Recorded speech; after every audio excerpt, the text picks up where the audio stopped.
Good afternoon, ladies and gentlemen. This is Tom Manning. This afternoon I'm standing on a platform in a park here at Loudonville, Ohio.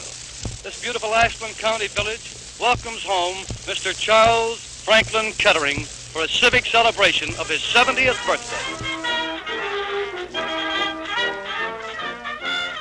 Charles Kettering's list of achievements touch almost every field of science, the most notable of which have been his invention of the automobile ignition system.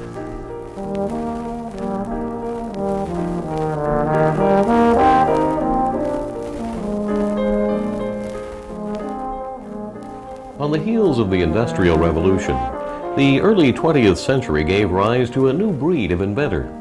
Part scientist and part machinist, men like Thomas Edison, Henry Ford, the Wright brothers, and Charles Kettering became pioneers in emerging technologies and fueled America's fascination with invention. Charles Kettering, affectionately known as Boss Ket, defied the image of a highbrow scientist. He liked to call himself a screwdriver and pliers type, and he often spoke disparagingly about the wisdom of so-called experts and their penchant for Greek words. His knack for making complicated subjects sound simple, combined with a slow Will Rogers kind of humor, made Ket a popular speaker, and there was nothing he welcomed more than an audience for his ideas. Inventors are sort of a disappearing race. Most people speak of inventors as long hair or screwballs, and we are so small in number we daren't say what we think about people. We're doing a little research down here at Antioch College on photosynthesis and chlorophyll. Now that sounds as though we must be pretty smart bunch of fellas. Now photosynthesis is the effect of light on recombining compounds. And chlorophyll is the Greek for green leaf. And we don't know a bit more about the green leaf in Greek than we do in English. Not a bit. See? A self-made millionaire, Kettering seemed to be the very embodiment of the American dream. Charles Franklin Kettering was born on August 29, 1876. He grew up on the family farm in Ashland County, Ohio. His family members would later spin tales about Charlie's precocious childhood. Kettering graduated from high school in 1895. To save money for college, he accepted a teaching position at a country school near Loudonville. He was a popular and innovative teacher, often combining bookwork with hands-on experience.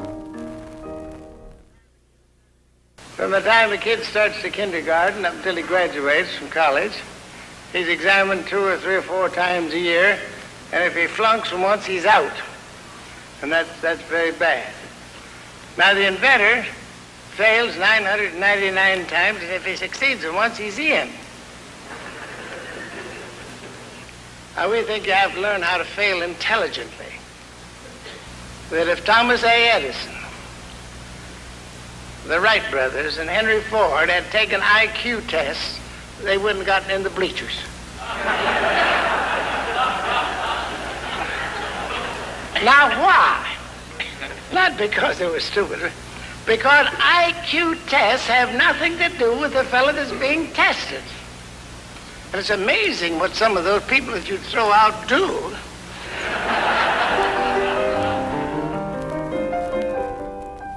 In 1898, Kettering entered Ohio State University's School of Engineering, but his college years would prove to be difficult. A condition which caused blurred vision and blinding headaches forced Kettering to leave school. Discouraged, he signed on with a line gang for the Star Telephone Company. Young Charlie flourished amidst the rough and tumble crew, cultivating the salty language for which he was later famous. While working at Star, Charlie developed a system of resistors that allowed telephone lines to reach further into the countryside. When his health improved, Kettering returned to the university and graduated in 1904. It's amazing how people think that if you haven't gotten a degree in something, you can't possibly know anything about it. Education is not knowledge. I used to have a lot of arguments with friends of mine about what constituted, whether it was encyclopedic knowledge or whether it was an ability to analyze. And so for a Christmas present, I sent him an encyclopedia that wasn't printed, just the white paper and a pencil, and said, you fill it out. Kettering was offered a position as electrical inventor with the National Cash Register Company in Dayton. It was in NCR's inventions department that Kettering and two colleagues, William Christ and Edward Deeds, patented the first electric cash register. The three became close friends, spending nearly all their spare time together, tinkering with automobiles in the barn behind Deeds' house. While the demand for motor cars was growing, it was a difficult and hazardous job to get one started. A tremendous opportunity existed for the inventor who could design a practical ignition system for automobiles. This opportunity was not lost on the Barn Gang, as they had come to call themselves. In 1908, Kettering left NCR to devote his time to the self-starter. Eventually, he was joined by 6 other NCR engineers, including Christ and Deeds. An air of secrecy surrounded Deeds' barn. The men worked far into the night, sustained by music from an old phonograph and Mrs. Kettering's sandwiches and coffee. On February 8, 1911, the Barn Gang installed the first self-starter, and within a few months, Cadillac placed an order for 12,000 units. Taken by surprise, the Barn Gang quickly organized the Dayton Engineering Laboratories Company, or DELCO. Over the next 4 years, DELCO and a number of Kettering's other business ventures flourished. In 1919, General Motors offered Kettering a position as head of research. 1 year later, he was named vice president, a position which he held until his retirement. During the 1940s, Kettering became a regular guest speaker on the General Motors Symphony of the Air radio program. Even today, as modern science enables millions to enjoy this performance, we know that the near future will bring us additional pleasure and inconveniences. Now we are on the threshold of television and will soon be able to see as well as hear.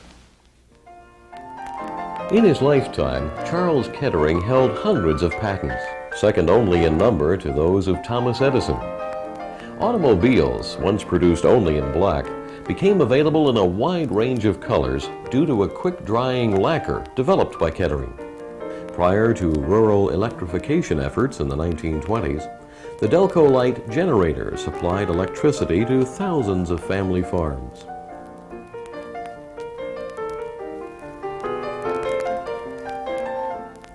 Kettering's work with Freon made household refrigerators a reality, and his introduction of a 2-cycle diesel engine gave new life to the railroads in the 1940s. The greatest difficulty that we have in doing a new thing is always to make it like something else. The diesel engine was made for 20 years to be like a steam engine. And then it was made 20 years to be like a gasoline engine. And all we did was just let it be like a diesel engine. You ought to see what a happy thing it was when we did that. After retiring from GM, Kettering focused his attention on scientific and medical research. He co-founded the Sloan Kettering Institute for Cancer Research in New York and established the Charles F. Kettering Foundation in Dayton, as well as the Kettering Research Laboratory in Yellow Springs, Ohio. It was at the research lab that Kettering spent his final years, experimenting with solar energy and nitrogen fixation. Despite his own advancing age, Kettering was undaunted by the passage of time. So we say, we've been working on that thing 10, 15, or 20 years. Fellow says, aren't you discouraged? We said, no, why should you be discouraged? That isn't very long. I've got some researchers going, and I hired a bunch of young fellows. I said, now, I hope you get married and have a lot of children, because I think it's going to take about 3 generations to do this job. Charles Kettering died in 1958 at the age of 82. Several years earlier, a radio personality had described his experience with Kettering this way. An evening spent in Mr. Kett's company is an adventure never to be forgotten.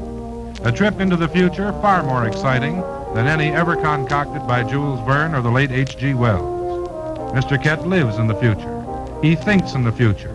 And he has great confidence in the future.